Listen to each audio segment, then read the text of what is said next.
Okay, 12 minutes past the 10. And great changes have been made.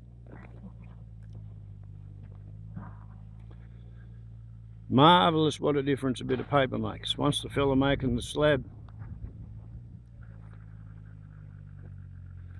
realised what the bloke making the shed had in mind, it turns out that we're going to require footings, which in my understanding means steel reinforced concrete vertical webs to both stiffen the slab and to anchor the concrete against the day when all of this settles. Because even though the rock pokes out of the ground, what we are looking at is in fact sitting on top of a montane swamp. Valiant little bit of basalt.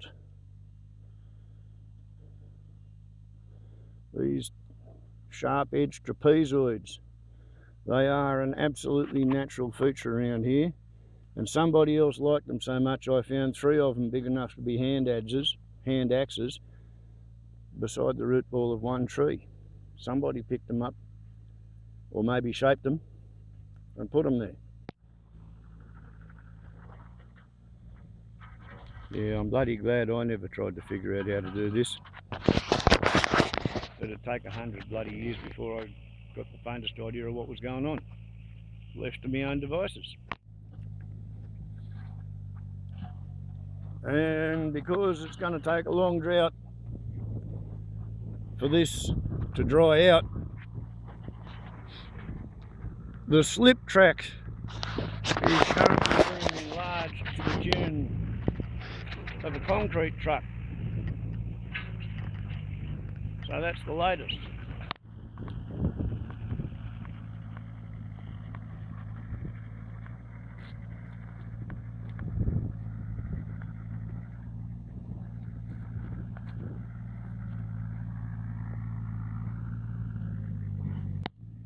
Interesting.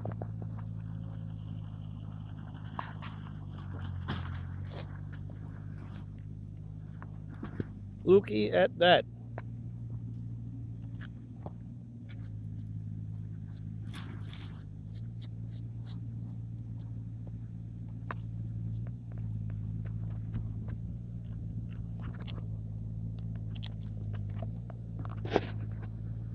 Yeah. Artifact, artifact, wherefore out there artifact? Oh, what a joyful Kylie handle scraper shaper spoke shave. Oh, look, we've even got a graduated edge. We've got a big wide V edge and we've got a little narrow. Yeah, isn't that great?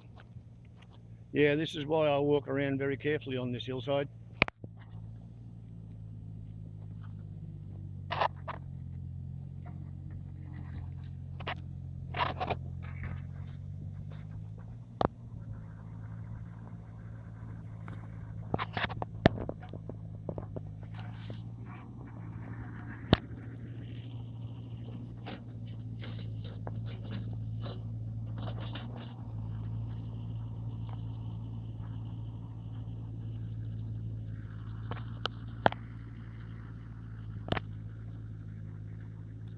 I think it's just a fortuitous flake, but it might be very useful for digging out the channel in the centre of a cooler mine. Nothing like the quality of this. Might be a tool, might not be a tool. Leave it there anyway. But yeah, this gets put with the rest of the good ones.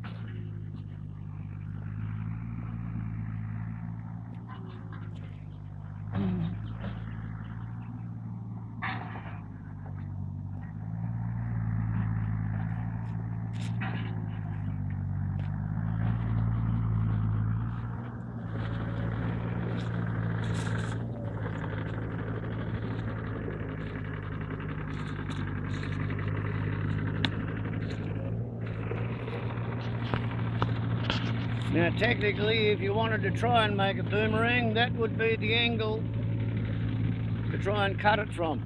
Be a pretty small one. But yeah, you don't make boomerangs from branches, you make them from root trunk intersections. And this rocky country is just not good for boomerangs.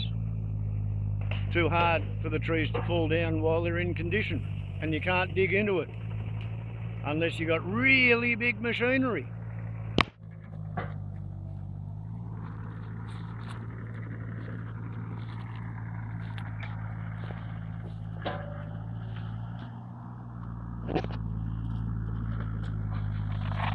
I think this hillside was cleared in about 1959 or 60 by the bulldozers that put the power line easement in. They got weekend side jobs on just about every property they went through.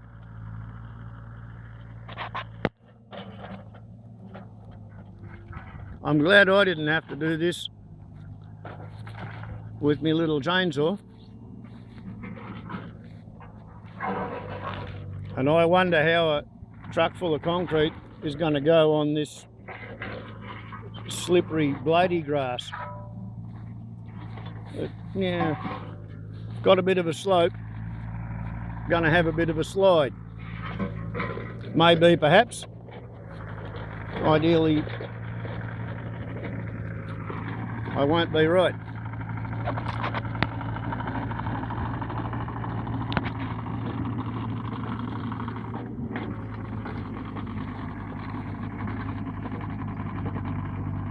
Now that windrow will have been from burning in either the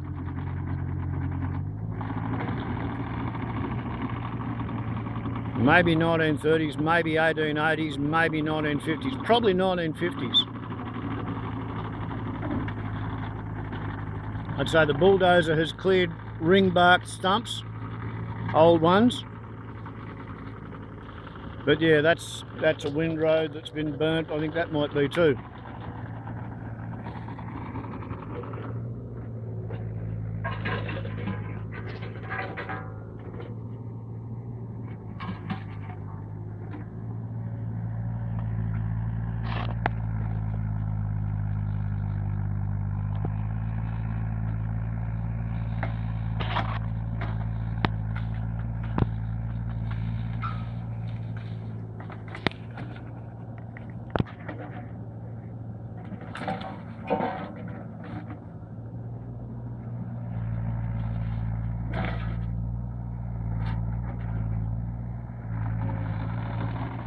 And that tree is a coppice on something that's been smashed a very long time ago.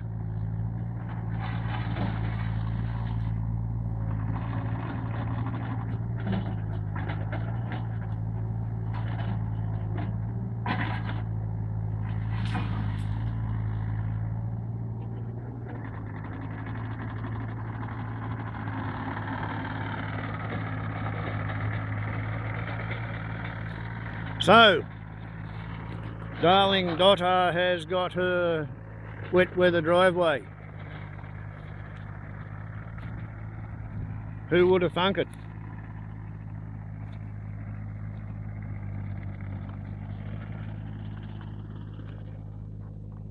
But what with all of the 150 years of farming that went on here before I bought it, it's remarkably fortuitous that things like this are still here. And an individual with a trained eye can spot them on.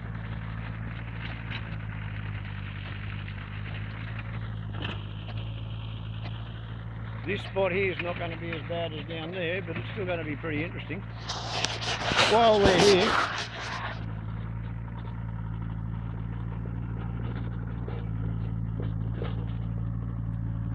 this is where the 1978 Land Cruiser was spinning.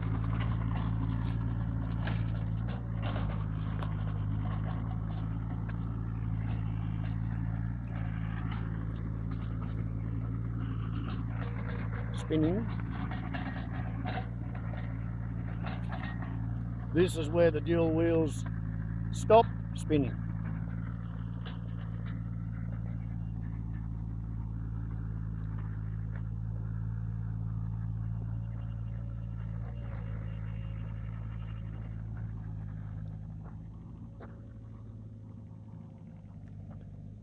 And yeah, this hasn't dried out. Oh, it's crusty on top, but I reckon you could put weight on that and go down into it still. So yeah,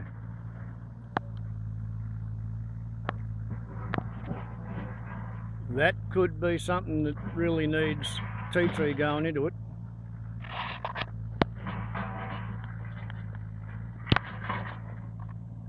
Something to solidify that in case of future rain. Because I think there's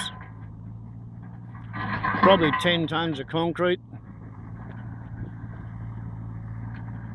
on top of a seriously heavy truck.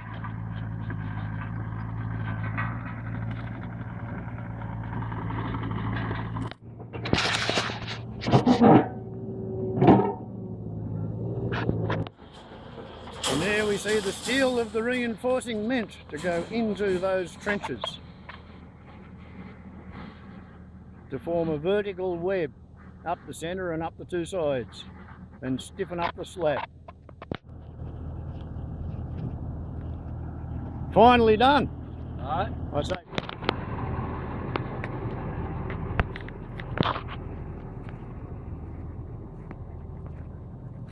This is a pretty good trick. And that, of course, is the post hole auger with which the holes in the footings were dug. The whole bloody truck lowers itself down onto the ground to make it easier.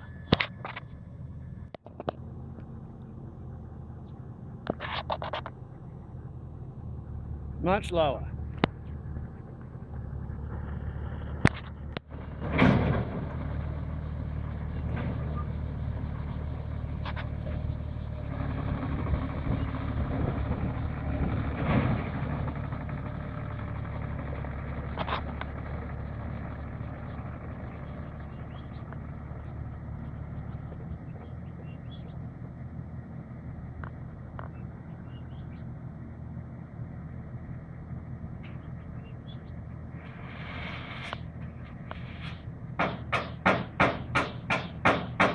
I don't know whether you caught it, but as he was going back, he was able to tilt the tray from the uphill side to the downhill side to make those chains all go to the one side.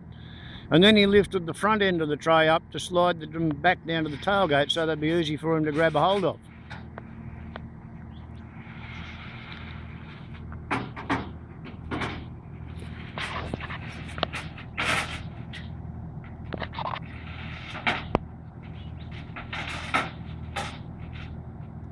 Finally, I got him in frame.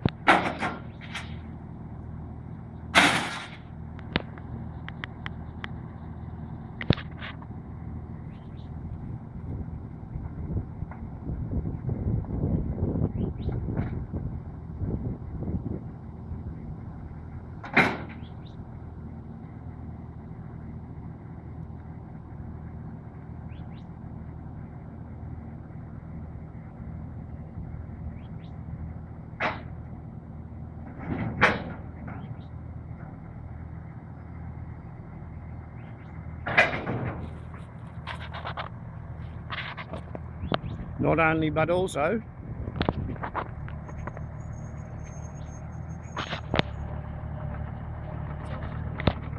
told you it was a Virtuoso performance.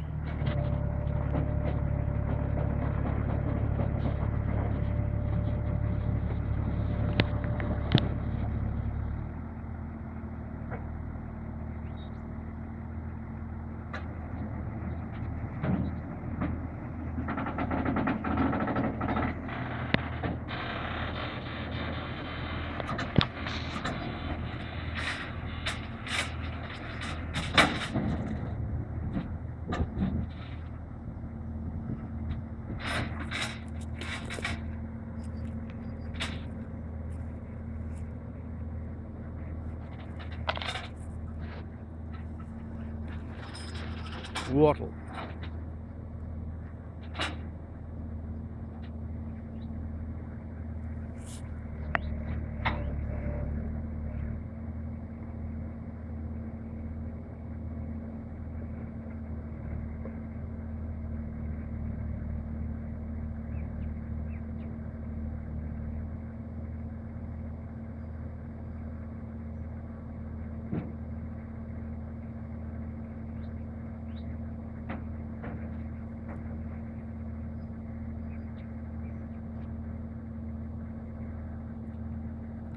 And the boom is positioned so that if it hits a tree, it'll protect the fiberglass cab and the rollover cage.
I'm just impressed at how well sequenced the whole operation is. He must have done it 10,000 times.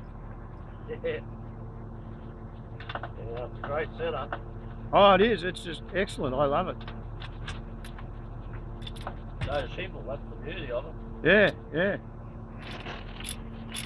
I thought the radio controlled back of the truck, jumping up and down and rolling sideways to get the chain over to the downhill side and then back to the back, so you didn't have to climb up to fetch it. Yeah. Yeah, that was right up there. Excellent.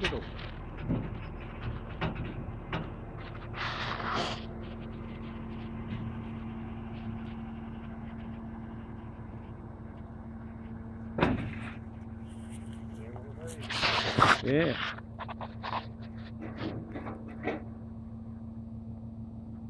Don't need to fall back by the bloody arrow there. Oh shit, no.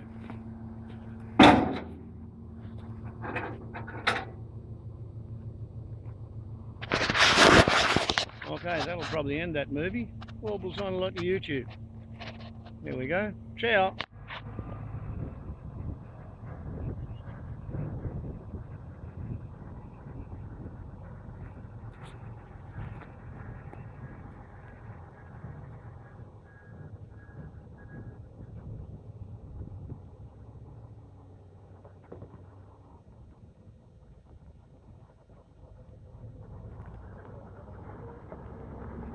Take it easy.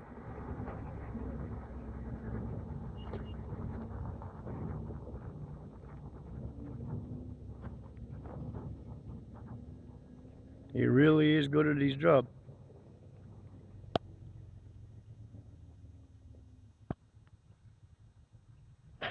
And he's a qualified diesel mechanic.